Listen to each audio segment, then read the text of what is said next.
적으로 삼지 않았을 때 인간이 어떤 행동을 하게 되는지를 살펴보았습니다. 하나님을 잊어버렸을 때 인간은 다른 신을 자기를 위해서 만들었고 다른 것들을 구원자로 삼았던 것을 우리는 말씀을 통해 보았습니다. 하나님은 그것을 내버려 두지 아니하시고 그것에 진노하셨습니다. 그것이 지난주 우리가 보았던 본문이었습니다. 오늘 본문은 유다의 동쪽에 있는 모압에 대한 심판에서 시작돼서 북쪽에 위치한 다메섹과 북이스라엘, 그리고 오늘 서쪽에 위치한 구스, 그리고 오늘 우리가 보게 될 애굽까지 임할 심판의 그날에 대한 예언, 이 다음에 기록되어 있습니다. 19장 1절부터 15절까지에서는 애굽에 대한 심판이 나오고 있고 18장에는 구스에 대한 심판이 나오고 있습니다. 오늘 본문 역시 지난주 본문과 마찬가지로 그날에 대해서 얘기하고 있습니다. 여호와 하나님의 진노가 임할 심판의 날, 그날에 대한 것들을 말하고 있는데, 설교를 듣다 보시면 느끼시겠지만 지난주에는 우리가 상대적으로 하나님의 진노하심, 그 진노의 날의 두려움, 그 진노의 날에 있을 그 하나님께서 새롭게 회복하시기 위해서 심판하실 모습에 대해 초점을 맞췄다면, 오늘은 상대적으로 그 날에 하나님께서 어떻게 회복하시는지, 회복하셨을 때 그 땅이 어떻게 바뀌는지, 그것에 대해서 본문이 더욱더 주안점을 두고 우리에게 말하고 있음을 기억하시기 바랍니다. 16절부터 17절까지는 애굽에 여호와의 진노의 날이 임할 때 애굽이 부녀와 같이 떨 것이다 라고 말합니다. 부녀라는 것은 유부녀, 여인을 말합니다. 여인과 같이 떨 것이다 라는 것입니다. 애굽은 이 구약의 역사 가운데 출애굽 당시 이스라엘을 그 애굽에서 이스라엘이 노예 생활할 때, 종 노릇할 때 강대국이었던 나라입니다. 그래서 남성과 여성의 이미지를 가지고 생각해 봤을 때에 이 애굽이 가질 수 있는 이미지는 여성의 이미지보다는 강인하고 힘센 남성의 이미지가 적합할 것입니다. 그런데 하나님의 진노의 심판이 임할 때, 그 날에는 그 강한 남성과 같이 힘 있는 애굽이 마치 아하스가 동맹의 공격 가운데 그 마음이 흔들렸던 것처럼 떨고 두려움으로, 여인과 같은 연약한 마음으로 바뀔 것이다 라는 것을 오늘 16절과 17절 말씀에서 이야기하고 있습니다. 그러나 본문은 여호와의 진노의 날에 그 여인과 같이 변한 애굽, 그 애굽이 만군의 여호와의 흔드시는 진노하시는 손으로 인해서 마음이 떨고 두려워져서 이전에 자신이 누렸던 많은 것들, 자신이 가졌던 힘들, 자신이 그 세계를 제패했던 그 강대국의 그 지위들, 그 모든 것들은 다 없어질 것이라고 말하고 있는 것입니다. 성경은 이들이 이렇게 두렵고 떠는 이유를 무엇이라고 말하고 있냐면, 그들이 진노의 참상을 보았거나 겪었거나 어떤 경험했기 때문이 아니라 만군의 여호와께서 애굽에 대하여 정하신 계획으로 말미암음이라고 17절 말씀에서 말하고 있습니다. 그렇다면 이 본문은 단순히 애굽을 향한 심판의 선언으로 이해하는 것에서 우리가 넘어서서 유다의 땅이 애굽의 두려움이 된다는 것이 무엇인지를 먼저 이해하는 것이 필요합니다. 유다의 땅이 애굽의 두려움이 된다는 것이 무슨 의미겠습니까? 오늘 말씀에는 나와 있지 않지만 우리가 이사야 전체를 보시면, 그리고 구약 성경 전체를 보시면 애굽이라는 나라가 가지고 있는 상징성에 대해서 우리가 이해할 수 있습니다. 이미 일찍이부터 이스라엘을 괴롭혔던 나라, 이미 일찍이부터 하나님의 택한 백성들을 힘들게 하고 어렵게 했던 나라, 그 나라가 애굽입니다. 그런데 이 애굽을 비롯해서 하나님께서 이스라엘을 힘들게 하고 이스라엘을 어렵게 했던, 이스라엘을 고난 가운데 압제했던 나라들이 어떻게 될 것인지를 말하고 있는데, 이사야 14장 2절 말씀입니다. 이사야 14장 2절 말씀 제가 읽어드리겠습니다. 민족들이 그들을 데리고 그들의 본토에 돌아오리니 이스라엘 족속이 여호와의 땅에서 그들을 얻어 노비로 삼겠고 전에 자기를 사로잡던 자들을 사로잡고 자기를 압제하던 자들을 주관하리라. 아멘. 무슨 말씀입니까? 이 말씀은 원래는 하나님께서 이제 아수르와 이제 바벨론의 공격 가운데 망하게 될 유다를 위로하기 위해서 주신 말씀입니다. 하지만 이 말씀이 유다에게 들려지지 않고 그 유다를 힘들게 하는 바벨론이나 아수르나 오늘 본문에 나오는 애굽에게 들려진다면 이 말씀은 그들에게 무섭고 두렵게 하는 말씀일 것입니다. 왜냐하면 그들이 하나님께서 손에 붙이셔서 유다를 힘들게 하고 어렵게 하는 도구로 쓰임 받을 때는 몰랐지만 오늘 말씀은 무엇이라고 이야기하고 있습니까? 그때에 너희들이 압제하던 자들에게 너희가 오히려 압제받을 것이다. 너희가 사로잡았던 자들에게 너희가 오히려 사로잡힐 것이다. 역전된다라는 것입니다. 하나님께서 그 날에는 뒤집으시겠다라는 것입니다. 이 말을 애굽이 들었을 때에 당연히 두렵고 떨 수밖에 없는 것입니다. 왜냐하면 하나님께서 그렇게 유다를 회복시키시는 것처럼 반드시 애굽과 아수르와 바벨론에게 심판하실 것이기 때문입니다. 하나님의 살아있는 말씀이시기 때문에 분명히 그대로 이루어질 것이기 때문입니다. 뿐만 아니라 이미 이 애굽이라는 나라는 이 이사야를 넘어서서 구약 전체를 볼 때 하나님께서 이스라엘을 어떻게 인도하시고 어떻게 이끄시는지, 그들을 어떻게 지키시고 그들과 함께 어떻게 싸우시는지 이미 경험했던 민족입니다. 무엇이냐면 출애굽기에 보시면 애굽에서 이스라엘이 종노릇하고 있을 때 하나님께서 출애굽시키시는 그날 밤에 있었던 일부터 해서 그들이 홍해 건너기 전에 몰살당했던 그 장면까지의 일들을 애굽은 분명히 기억하고 있습니다. 하나님께서 이스라엘을 어떻게 인도하시고 자신들로부터 어떻게 보호하셨는지, 그리고 그 애굽과의 전쟁 가운데 하나님께서 어떻게 이기셨는지, 그것들을 애굽 사람들은 이미 다 알고 있다라는 것입니다. 그때의 사람들이 지금 살고 있지 않지만 그들의 역사 가운데 조상들을 통해서 들어왔을 것입니다.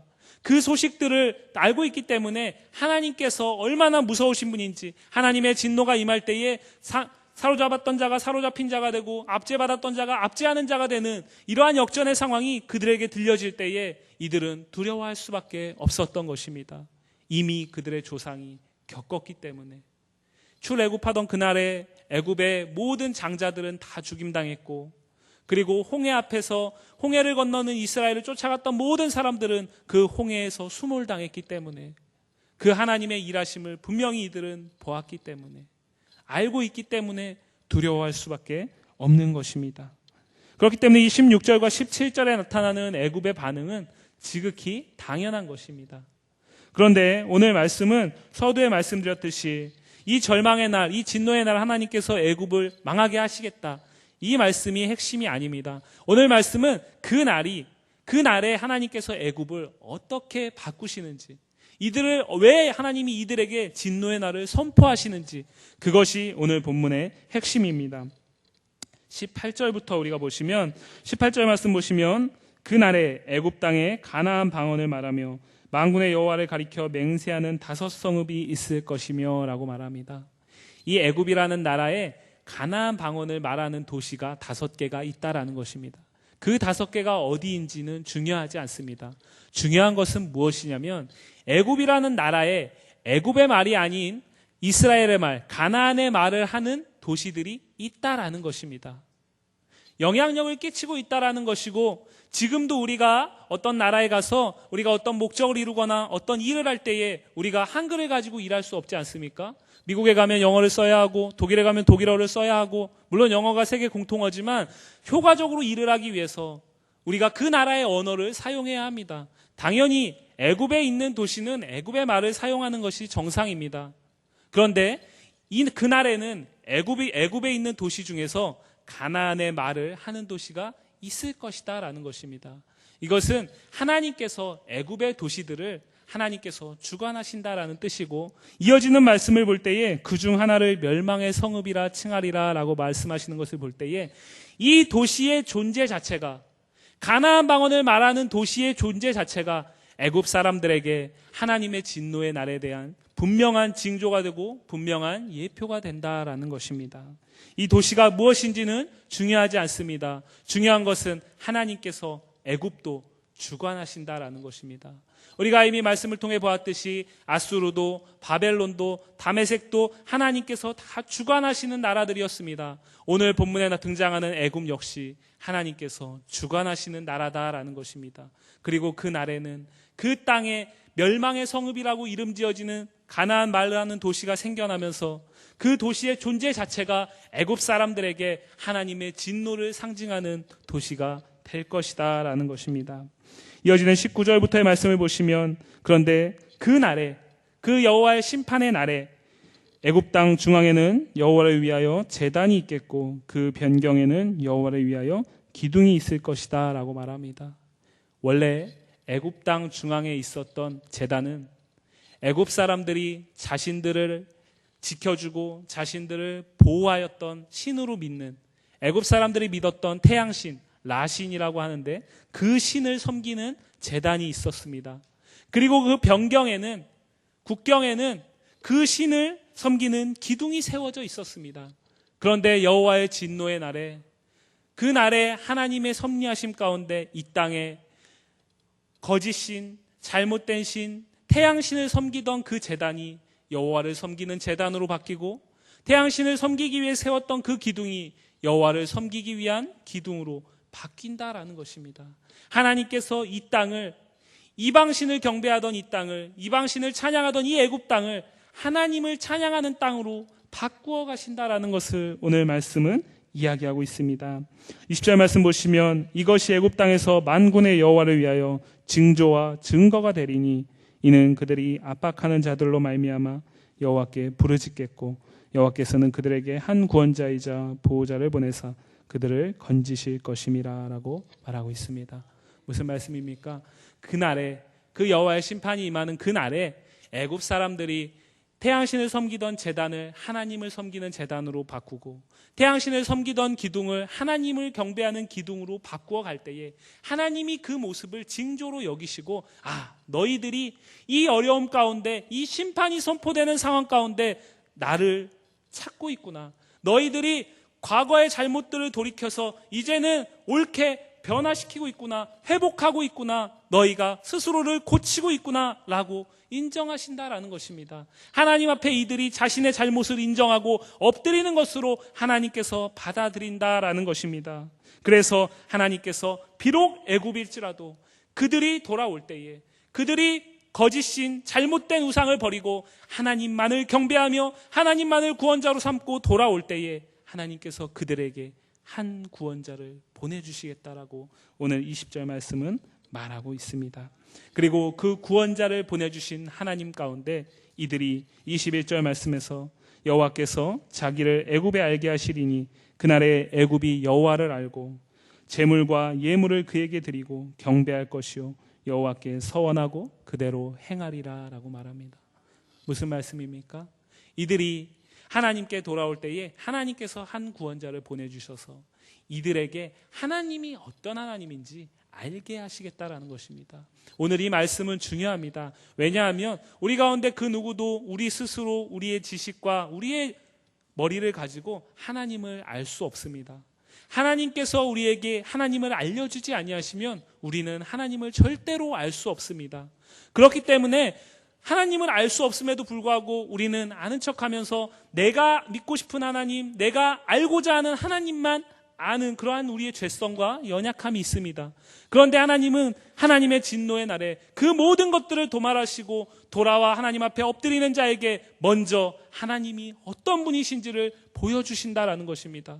하나님께서 알려주시니 이들이 듣기만 하면 하나님이 어떤 분이신지 분명히 알 수 있다라는 것입니다. 그리고 그 하나님을 알고 나서 이들이 과거에 태양신에게 올려드리던 제물과 예물을 하나님 앞에 올려드리고 태양신에게 올려드리던 경배를 하나님 앞에 돌려드리고 거기에서 그치지 않고 하나님 앞에 서원하고 하나님 앞에 하나님의 뜻대로 행하는 모습으로까지 이어지고 있음을 오늘 21절 말씀은 말하고 있습니다. 우리가 구원받고 성도로서의 삶을 사는 것이 오늘 이 21절의 원리와 똑같습니다. 무슨 말씀이냐면 우리가 스스로 하나님 앞에 죄인임을 인정하고 엎드릴 때에 하나님께서는 하나님이 어떤 분이신지 우리에게 알려주십니다. 그리고 우리가 그 하나님의 은혜의 구원의 은혜를 힘입고 하나님을 알게 되면 그 하나님을 아는 만큼 우리가 과거에는 하지 않았던 예물을 하나님 앞에 드릴 수 있고 과거에는 드리지 않았던 헌신을 하나님 앞에 드릴 수 있고 뿐만 아니라 하나님의 말씀을 하나님의 살아있는 말씀으로 능력의 말씀으로 듣고 우리가 그 말씀대로 순종하며 행하는 삶까지 이어지는 것입니다. 애굽에게도 동일한 은혜를 하나님께서 허락하시고 있습니다. 이들이 알았던 하나님은 어떤 하나님입니까? 하나님께서 이들 애굽에게 보여주셨던 하나님은 어떤 하나님입니까? 22절 말씀에 나오는데요. 22절 말씀 우리 다 같이 읽겠습니다. 22절 읽습니다. 시작.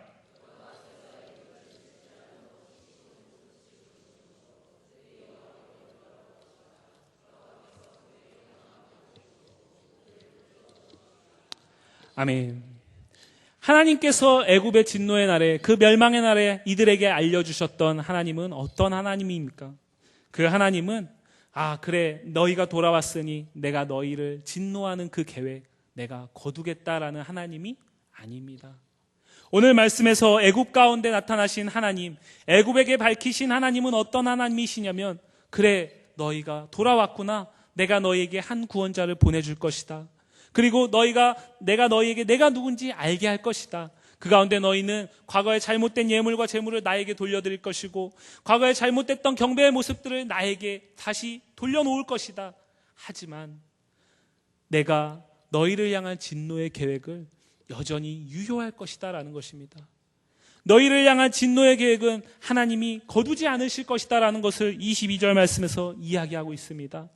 이 말씀이 우리에게 절망이 되는 말씀인데, 이 말씀이 오늘 소망의 말씀으로 들려지기를 원합니다. 왜냐하면 22절은 치실지라도 거기에서 그치지 않습니다. 치실지라도 치시고는 고치실 것이므로 그들이 여호와께로 돌아올 것이고, 여호와께서 돌아온 자들의 간구하심을 들으시고 반드시 고치시는 분으로 하나님은 이들에게 자신이 어떤 분인지 말하고 있습니다. 값싼 구원이라는 말이 있습니다. 이 시대에 많이 사용되고 있는데요, 값싼 구원, 값싼 복음이란 말이 있습니다. 쉽게 말씀드리면 이런 것입니다. 하나님 앞에 처절한 자복함이 없이, 하나님 앞에 처절한 돌아옴이 없이, 하나님 앞에 잘못된 것에 대한 마땅한 대가를 치르지 않고 하나님을 믿을 때에 그 뒤에 누려지는 복과 영광만을 바라보는 것, 흔히 우리가 번영신학이나 영광의 신학이라고 말합니다. 그것은 성경이 말하는 참된 복음이 아닙니다. 성경은 우리에게 무엇을 말하고 있습니까? 오늘 말씀만 해도 우리에게 무엇을 말하고 있습니까? 너희가 잘못한 것, 나는 거기에 대해서 새로 시작할 것이다. 그렇기 때문에 나는 너희를 멸할 수밖에 없다. 하지만 두려워하지 말아라. 너희가 그 가운데 잘못된 것을 돌이키고 나에게 다시 돌아와 잘못된 경배가 아닌 나를 향한 경배를 올려드리고 나를 향한 믿음의 행함을 회복하면 나는 너희를 치지만 반드시 고칠 것이다 라고 말하고 있는 것입니다. 우리 하나님은 그런 하나님임을 믿으시기 바랍니다. 내가 믿기 편한 방식으로 믿지 마시기 바랍니다. 우리 하나님이 우리에게 질병도 주지 아니하시고 우리에게 고난도 주지 아니하시고 우리가 생각하는 모든 것들, 우리의 마음의 중심을 아시는 하나님이시기 때문에 그대로 다 이루어주시면 얼마나 좋은 분이시겠습니까? 하지만 하나님은 그런 분이 아니십니다. 하나님은 우리가 하나님을 떠나서 곁길로 피할 때에, 곁길로 가고 있을 때에, 잘못된 길을 가고 있을 때에 우리를 너무 사랑하셔서 내버려 두지 아니하시고 그 가운데 다시 돌아오게 하기 위해서, 하나님을 찾게 하기 위해서, 우리의 잘못을 깨닫게 하기 위해서 때로는 우리에게 감당할 수 없는 고통과 때로는 우리에게 우리가 피하고 싶은 환난을 허락하실 수도 있는 분임을 기억하시기 바랍니다. 바라기는 환난이 없기를 원합니다. 그러기 위해서 우리가 늘 믿음 가운데 하나님만을 바라보며 살기를 원합니다. 하지만 그렇다 하여도 우리의 인생 가운데는 어려움이 있음을 우리는 너무나 잘 알고 있습니다. 그렇기 때문에 우리가 어려움이 있다 하여서 그것이 우리의 믿음이 부족함이나 그것이 하나님이 우리를 떠나서나 하나님이 우리를 버려서는 아닙니다. 그 가운데서도 우리가 하나님을 붙잡을 수 있는 것은 이것이 나의 잘못 때문인지 아니면 이해할 수 없는 아픔인지 알 수 없지만 그 가운데서도 우리가 붙잡을 수 있는 분이 하나님밖에 없음은, 그분이 그 상황 가운데 내가 상처당하고 우리가 아프고 우리가 환난 가운데 넘어져 엎어져 있을지라도 다시는 일어날 수 없는 그 상황 가운데서라도 반드시 우리를 일으키시고 고치실 수 있는 유일한 분이시기 때문인 줄 믿으시기 바랍니다. 십자가는 우리에게 영광입니다. 하지만 그 십자가는 반드시 고난이 있어야 합니다. 더 쉽게 말씀드리면 예수 그리스도의 부활이 있기 위해선 예수 그리스도의 죽음이 있어야 합니다. 우리가 천국을 바라보기 위해서는 먼저는 예수 그리스도의 그 십자가의 은혜 가운데 내 죄를 하나님 앞에 자복하고 엎드리며 회개하는 순서가 먼저 있어야 하는 것입니다. 그것이 없이 우리가 피할 것, 모든 것들을 다 피하고만 싶고 내가 취할 것들만 누리고 싶고 복음 가운데 이것은 나에게 유익이 되니까 받고 이것은 나에게 유익이 되지 않으니까 버리면 그것은 참된 복음이 아니고 그것은 하나님을 바로 아는 것이 아닙니다. 그런데 우리가 복음 가운데 단 1%라도 잘못된 것이 있으면 그 잘못된 1%가 결국엔 우리를 잘못된 하나님께로 인도함을 우리는 두려워하는 마음으로 받아야 하는 것입니다. 오늘 이 말씀 가운데 그러나 은혜가 되는 것은 23절부터 25절까지의 말씀입니다.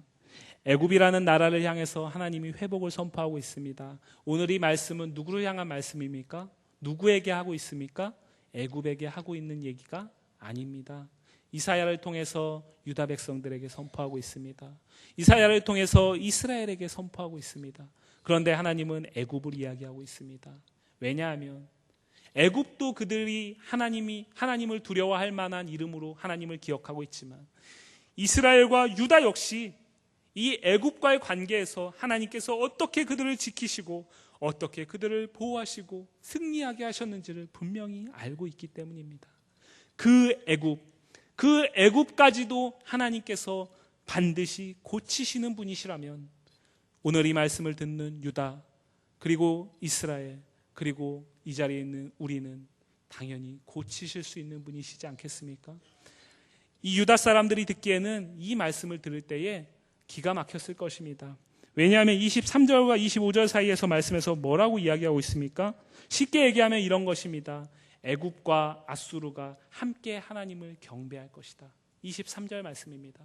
애굽과 아수르는 절대로 함께 하나님을 경배할 수 없습니다.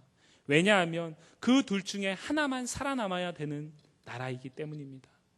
둘 다 한때를 풍미했던 강대국이기 때문입니다. 그리고 지금 이 말씀이 등장하는 이사야 시대에도 아수르가 좀 더 강대국이지만 애굽도 결코 뒤처지지 않는 국력을 가지고 있었기 때문입니다. 절대로 함께 있을 수 없습니다. 하물며 하나님을 알지도 못하는 자들이 하나님을 어떻게 함께 경배할 수 있겠습니까? 하지만 그날에 여호와 하나님의 진노의 날에 여호와 하나님이 진노하실 때 애굽이 아수르가 하나님께로 돌아오는 그날에 그들이 돌아와 부르짖을 때 하나님께서 이들에게 자신이 어떤 분인지 알려주실 그날에 이들은 하나님과 함께 경배할 수 있다라고 오늘 말씀은 이야기하고 있습니다. 24절 말씀은 한술 더 떠서 이야기하고 있습니다.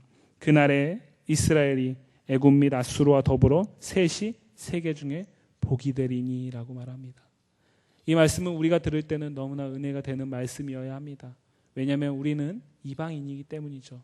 그렇기 때문에 하나님께서 이스라엘이 아니라 애굽과 아수르까지 복이 되게 하신다라는 것, 그렇다면 이방인인 우리에게도 복이 되지 않겠습니까? 당연히 우리에겐 너무나 소망이 되고 기뻐해야 하는 말씀입니다. 하지만 오늘 이 말을 듣는 유다 백성들에게는 도저히 받아들일 수 없는 말입니다. 왜냐하면 이들은 어려서부터 창세기 12장에 아브라함을 하나님께서 복의 근원, 복이라고 부르시는 그때부터 우리 이스라엘은 하나님께서 모든 민족 중에 특별히 뽑고 골라서 우리만 특별히 선택한 민족이라는 선민 사상이 투철했던 민족들입니다. 그런데 이 말은 무슨 말입니까? 너희도 복되지만 애굽과 아수르도 복되게 하겠다라는 것입니다. 그렇다면 이들과 자신이 똑같다라는 것 아닙니까? 유다 민족들이 절대로 받아들일 수 없는 일입니다. 하지만 그날에는 이 일이 있을 것이다라는 것입니다. 25절 말씀, 이는 만군의 여호와께서 이들에게 복을 주셨기 때문입니다. 이르시되 무엇이라고 말씀하시고 있습니까? 애굽을 향해서 이렇게 말합니다. 내 백성 애굽이여, 내 손으로 지은 아수르여, 나의 기업 이스라엘이여, 복이 있을지어다 하실 것입니다. 아멘. 복은 하나님께서 주실 때에 그 민족과 그 나라가 그때부터 복이 되고 그때부터 복된 민족, 복된 나라가 되는 것입니다. 우리가 복을 하나님 앞에 구한다고 우리가 복된 자가 되는 것이 아니라 하나님께서 우리를 복이 되게 하실 때에 우리가 복된 자가 되고 우리가 복된 민족이 될 수 있습니다. 그렇다면 이 말씀을 듣는 유다는 불쾌하겠지만 하나님께서 유다를 택하심으로써 그들을 복되게 하셨기 때문에 그들은 복된 민족, 선민이 된 것입니다. 그렇다면 애굽이 돌아와서 하나님을 찾을 때 하나님은 그 모습을 보시고 이들에게 하나님이 어떤 분인지 알리시고 그 가운데 결국에는 고치시는 하나님이심을 이들이 깨닫고 믿음으로 하나님께 엎드릴 때에, 하나님께 돌아올 때에 하나님이 이 민족을 복된 민족으로 삼지 못할 이유가 없지 않겠습니까? 아수르 역시 마찬가지입니다. 이 말씀은 무슨 말씀이냐면 우리가 이 말씀을 듣는 유대 민족들에게는 영적 이스라엘이 아닌 그들의 영토적인 지정학적인 의미에서 이스라엘이 하나님이 택한 백성이다라는 의식을 가지고 있습니다. 하나님은 그렇지 않다라는 것입니다. 왜냐하면 오늘 이 말씀은 유다를 향해 선포하고 있습니다. 특별히 어떤 때입니까? 계속해서 우리가 상황을 말씀드리고 있지만 아하스 왕 때에 북이스라엘과 아람의 동맹 공격 가운데 아하스가 하나님을 의지하지 않고 아수르를 의지하려 하는 그 상황 가운데 선포되는 말씀입니다. 무슨 말씀입니까? 유다야, 너희가 도저히 받아들일 수 없는 애굽까지도 아수르까지도 그들이 돌아오는 날에 내가 그들을 복된 자로 반드시 고칠 것인데 하물며 일찍이 택한 나의 백성 유다야, 내가 너희를 얼마 이들보다 더 사랑하지 않겠느냐? 내가 너희를 어떻게 고치지 않을 수 있겠느냐? 그런데 왜 너희는 나를 찾지 않고 네가 의지하고 싶은, 네가 눈앞에 보이는 아수르를 의지하려 하느냐라고 말하고 있는 것입니다. 오늘은 종려주일입니다. 종려주일이라는 것은 다음 주에 부활주일이 있고요. 내일부터 이제 고난주간이 시작되는데 복음서에서 종려주일은 이렇게 말하고 있습니다. 예수님께서 예루살렘에 들어가실 때에, 입성하실 때에 수많은 무리들이 나와서 그 앞에서 호산나 호산나 외치면서 예수님을 환영했던 장면, 그것을 그때 흔들었던 게 종려나무 가지입니다. 그것을 기념하는 절기입니다. 종려주일이 있기 때문에 고난주간이 있고 그 다음에 부활주일이 있습니다. 그런데 종려주일에 그 무리들 어땠습니까?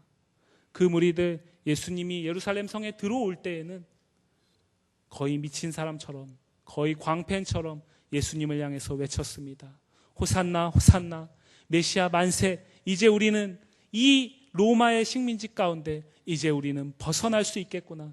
이제 이 왕이 예루살렘 성에 들어왔으니 저 헤롯 왕은 무너질 수 있겠구나. 이제 우리는 자유다라고 생각하면서 예수님을 향해 외쳤을 것입니다. 하지만 그들이 그렇게 기다리고 고대하던 그 예수님이 예루살렘 성에 입성하신 후에 그들이 생각하던 그 모습으로 살지 않자 이들은 급기야는 예수 그리스도를 십자가 앞에 내어놓기까지 해버리는 사람들로 바뀌어버리게 됩니다.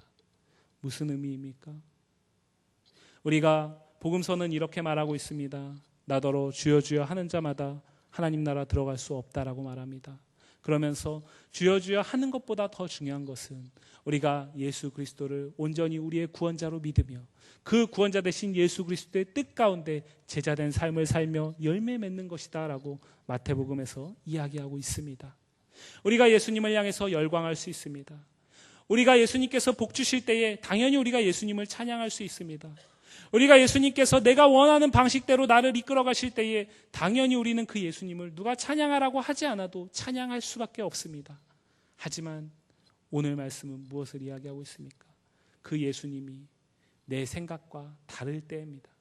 그 예수님이 나의 생각과 나의 뜻과 다를 때 우리가 그 예수님의 뜻에 순종하는 것이, 우리가 그 예수님의 뜻에 내 생각을 맞춰가는 것이 예수님을 향해 열광하다가 십자가에 달아 돌아가시게 한 그 무리들과 다른 길을 가는 참된 성도 제자의 길을 가게 하는 방법이다라는 것을 우리에게 말하고 있습니다. 사랑하는 성도 여러분, 이 세상은 애굽의 한 성읍의 이름과 같습니다. 멸망하게 될 성읍, 멸망의 성읍이라고 이름 불러지는 그 한 성읍과 같습니다. 무슨 말씀입니까? 그 멸망의 성읍에 소망을 둘 때에, 그 멸망의 성읍이 원래 섬겼던 태양신을 섬기던 그 제단, 그 기둥, 그들을 향해 드렸던 예물과 제물, 그것들에 관심을 둘 때에, 그 태양신을 여전히 섬기고 있을 때에는 하나님을 바라볼 수 없었습니다.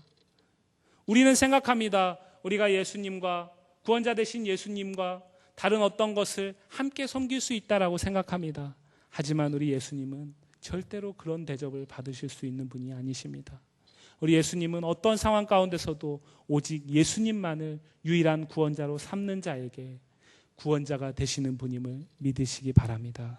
20절 말씀에 그들에게 한 구원자이자 보호자를 하나님께서 보내주시고 그들을 건지십니다. 우리는 이분이 누군지 알고 있습니다. 바로 예수 그리스도입니다. 예수님께서 어떤 상황 가운데 나오십니까? 우리가 환난 가운데, 우리가 힘든 가운데 믿음으로 우리가 하나님께 부르짖을 때에, 우리의 잘못을 돌이켜서 하나님께 돌아갈 때에, 마땅히 하나님께만 올려드려야 할 경배를 하나님께만 올려드리는 그때에 하나님께서는 우리의 부르짖음을 들으시고 한 구원자를 보내주시고 그 구원자를 통해서 하나님의 사랑을, 하나님의 구원하심을 알게 하시는 분임을 믿으시기 바랍니다. 그리할 때에 우리도 역시 하나님께서 나의 백성 누구야?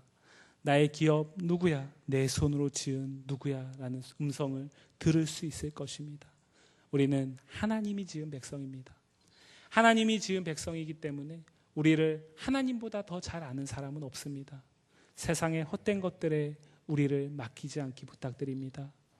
세상의 헛된 것들에, 세상의 헛된 생각들에, 세상의 헛된 가치관들에, 세상의 헛된 세상 사람들이 쫓아가는 그 어떤 것들에 우리가 예수 그리스도께 두는 소망을 두지 않기를 부탁드립니다.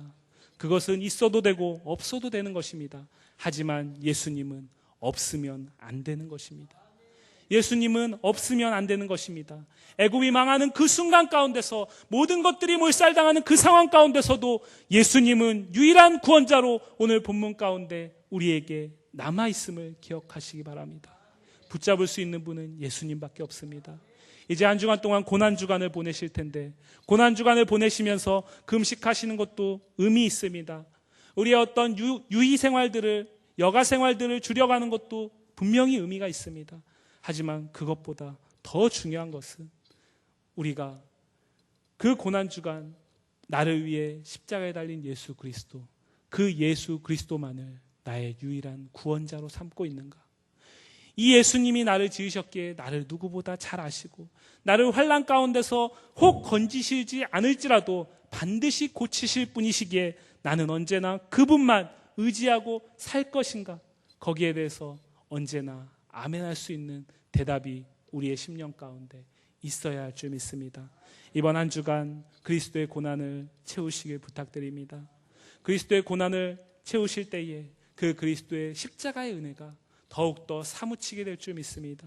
그 그리스도의 십자가의 은혜를 바라보면서 그리스도의 그 죄 없으신 죽으심이 얼마나 우리에게 귀한 것인지, 얼마나 우리에게 큰 은혜인지 분명히 깨닫게 되실 줄 믿습니다. 그 감격을 가지고 다음 주일날 만날 수 있기를 부탁드립니다. 그리할 때 다음 주일은 우리에게 단지 예수님이 죽었다가 살아나신 날이 아니라 예수님이 부활하셔서 우리 또한 새로운 생명을 얻게 되는 참 구원의 날, 참 생명의 날로 기억되고 기념될 수 있을 줄 믿습니다. 그 은혜가 우리에게 있기를 간절히 주의 이름으로 축복합니다. 기도하겠습니다. 우리 시간 같이 기도하실 때